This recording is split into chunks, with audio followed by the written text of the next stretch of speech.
everyone, it's Suzanne. Welcome back. Today's video is going to be my TBR for my next readathon called Tis the Season Readathon. No, it's not. It's called TISTHESEASONATHon. But it is a readathon. So the next readathon, a week from today. Now it'll be a week from today when you see this video. For me, I still have a couple days to finish up the Gilmore Girls readathon that I was doing. And I had a great time with the Gilmore-athon. I couldn't wait to jump into another one. It's a great way to meet people in the booktube community, as well as just other book lovers.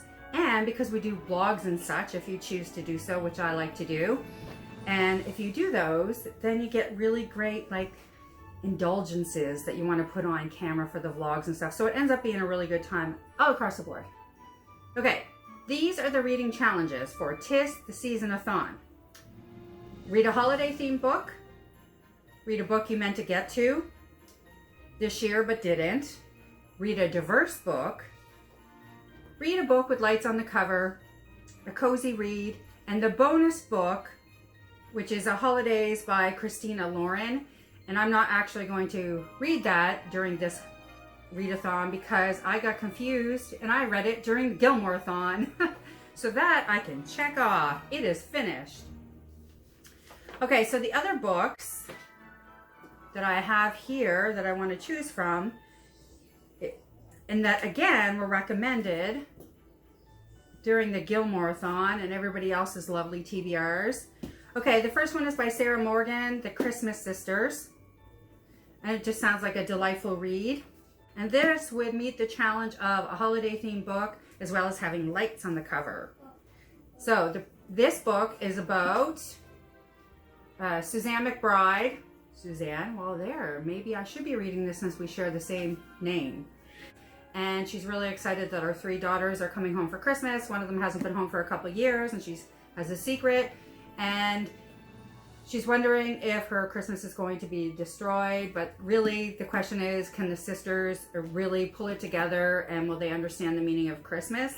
That's kind of the gist that I'm getting from this book. The second one I want to read fulfills 2 challenges as well, and this is a diverse book as well as a book I didn't get to this year. So I actually had picked this book up because I was going to do it for nonfiction, the nonfiction readathon in November. I wasn't going to actively participate in that readathon like I have for the Gilmore-athon, but I did want to participate in some small way, so I had picked up 3 books. And this is the one book that I didn't have a chance to finish. And this is Women in My Family Sing. So this is a collection of essays, so an anthology, a collection of essays by women of color, sharing all their different experiences. I'm really looking forward to reading this. So this is a definite yes for me. There's no question I'm reading this one. All right, the other one so these are the ones I'm debating on. What do I have left? I did a holiday book with lights. If I do this one, let's just say we're going to do this one and then it's off the list. Yeah, so we'll read that. That keeps that simple. And I did a diverse book. So a cozy read. So really I have one left to choose the cozy read. And really, I think this would probably qualify as a cozy read. But we're going to add one more because we can do 3 books in a week. It's called The City Baker's Guide to Country Living by Louise Miller. And the main character, what was her name again? Oh, Olivia.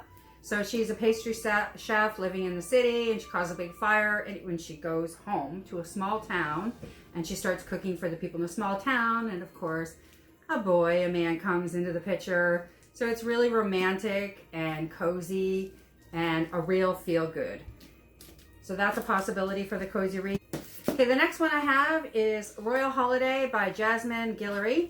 And this is about a woman named Vivian. Mm-hmm. I said that with emphasis because my daughter's name is Vivian. She's giggling in the background. This lady, Vivian, hasn't been out of the country or maybe just one time. And she gets a chance to go with her daughter who is dressing somebody out of the royal family. And she meets she meets the private secretary. And he takes her on a private tour. And romance, I think, occurs. I'm really excited for this one because I think it's fun to have an older woman playing the love interest in this book. Okay, another book another option is We Met in December by Rosie Curtis. And this is about a 29-year-old Jess. She moves to London, which has been a dream of hers. She moves into a house that she's sharing in Notting Hill with 4 other people.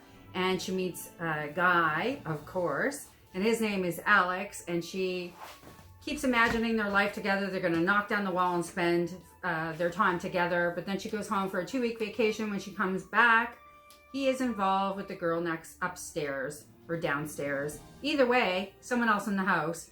So then it's the next year of her bumping into her love interest and his love interest. Okay, and the final book that I'm debating on is called Girl, Serpent, and Thorn. And I don't think this qualifies for any of the challenges. I could squeeze it in under a book you meant to read this year but didn't. But really, it was a book that I had on hold that came in at the library. And even though I know I don't have time to read it, I got it out anyway because I desperately want to read it. So this is a YA fantasy. Again, it's called Girl, Serpent, and Thorn. Sometimes the princess is a monster.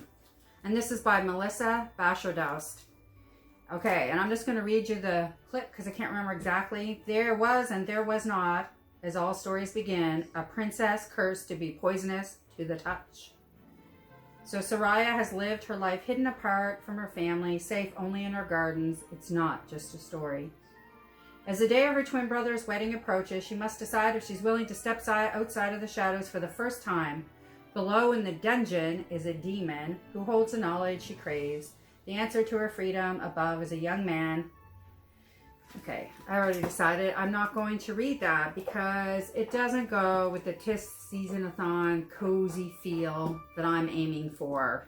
So, as much as I want to read this, I think I might have to accept that I need to return it to the library and then put it on my list for later.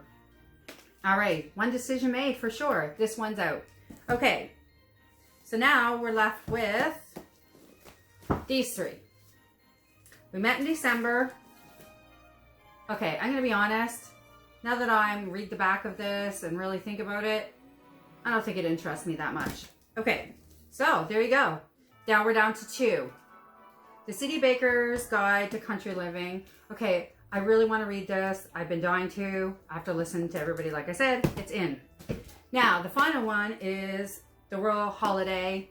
And I love the idea behind this book, and I particularly love that it's an older main character, an older lady like myself.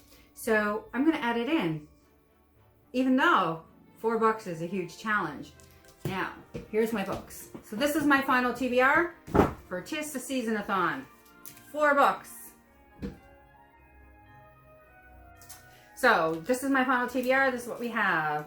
A Royal Holiday by Jasmine Guillory. City Baker's Guide to Country Living, Sarah Morgan's The Christmas Sisters, and Women in My Family Sing. And I'm really hoping I can find at least one of them on audio. This is my final TBR. We are done.